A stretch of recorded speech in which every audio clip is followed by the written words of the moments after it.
So in this P38, when I was doing this M57N engine conversion, one of the things I installed is a smart battery isolator. Half the reason I installed it is because it gives a digital readout of what voltage your alternator and battery setup is putting out at any given time, and it's just handy when you open the bonnet. It just displays what the current voltage is. Now I have it disconnected here at the moment. I have a disconnect on the negative side of my battery, so I have that disconnected at the moment because I'm actually going to change out the alternator. You can see it down here. It's one of the only original parts on this engine that I did nothing with. It looked to be in pretty good shape when I had the engine on a stand, but what I've noticed lately is this has gone from roughly 14.1 volts down to about 13.6 at the moment. So it's a sure sign that the alternator is on the way out. If you take a standard 12 volt battery, although it's called a 12 volt battery, there's 6 cells and each cell actually puts out 2.2 volts per cell. So a 12 volt battery is actually a 13.2 volt battery. They say that the cutoff, the absolute bare minimum for an alternator is 13.6 volts. It's ideally 14 plus volts, and a really good running alternator battery setup is in or around 14.2 to 14.4 volts. So I've noticed through this isolator that it's been steadily dropping. So I ordered a new one through Autodoc. Now, I think this one originally was 150 amps or thereabouts. It's a cheaper alternator.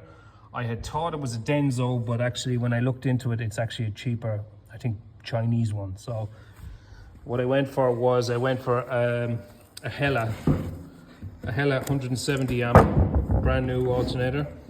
Seeing as we're doing a lot of long journeys in this, we're heading down towards the base of Italy next year, and we're talking about doing Africa the year after.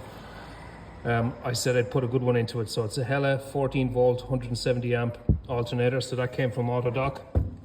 I think that was in or around 220 euros with no core charge. It's a fairly easy process to change out the alternator on these. I want to say there's 2 or 3 bolts. It's easier to kind of get at it from underneath. Disconnect your cables, these 2 cables, and it'll come down and just switch it out. So I'm going to get stuck into that there now. Okay, so that's the alternator out, and I was telling you it was a cheaper Chinese brand. You can see that actually the section at the back, it has been changed. I know the alternator itself is a cheaper one, but this was changed at some stage for a Valeo. So it's not in the best, probably not in the best shape, which probably isn't helping it either, but it's fairly cracked. But what I'll do with this is I'll give this to the owner of this car, my cousin Paddy.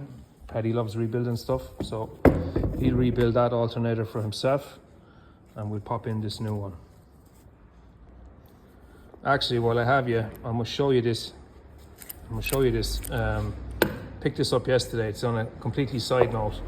If you look at your standard Wart ratchet, good solid ratchets, I've always liked Wart, but this one is a little bit different. It's very handy for when you're getting into, I just used it now, taking off this.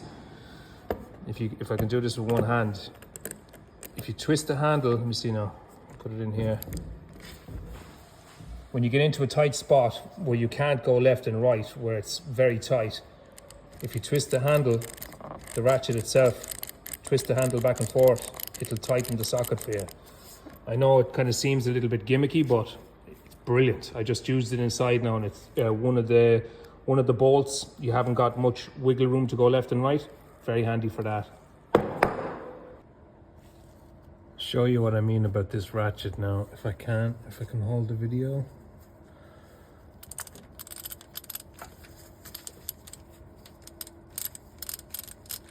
You can tighten up your bolts very easily. Now it's obviously easier with 2 hands, but let's say when your bolt is kind of loose, you're kind of snugging it without any forward and backwards movement on the ratchet, which is bloody handy, I have to say. And then when it gets tightened then, or when it gets to where it's kind of torqued down a little bit, you can just use it as a regular ratchet. I can see myself using this quite a lot because it just kind of gets into the tight spaces where you just don't have that back and forward movement.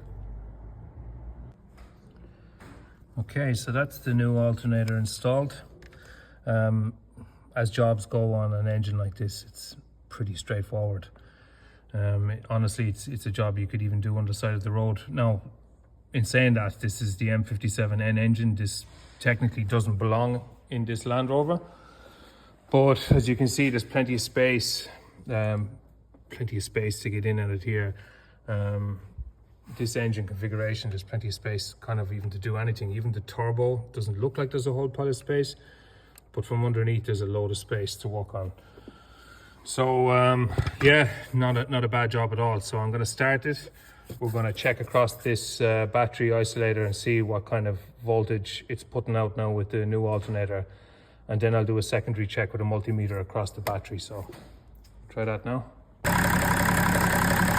Okay, so that's her started with the new alternator running.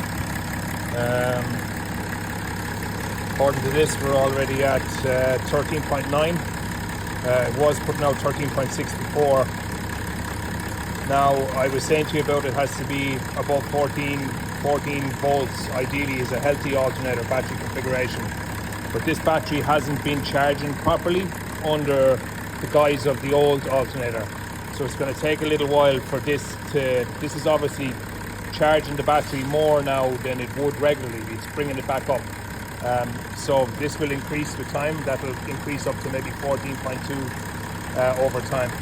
I'll leave it running there for a little bit, and we'll see how high up it goes. And I'll put a multimeter on it as well and just double check that. So we're at 13.9 anyway, which is considerably higher than the 13.5, 13.6 that was putting out before. So I'm just going to leave it charged there for a little bit, and we'll go from there. Okay, so she's been running there for about 5 minutes and she's up to 14.1 volts. So I'd expect that over time to get closer to 14.4 volts, but I'm very happy with that. So that's a successful alternator change into a Range Rover P38 running an M57N engine.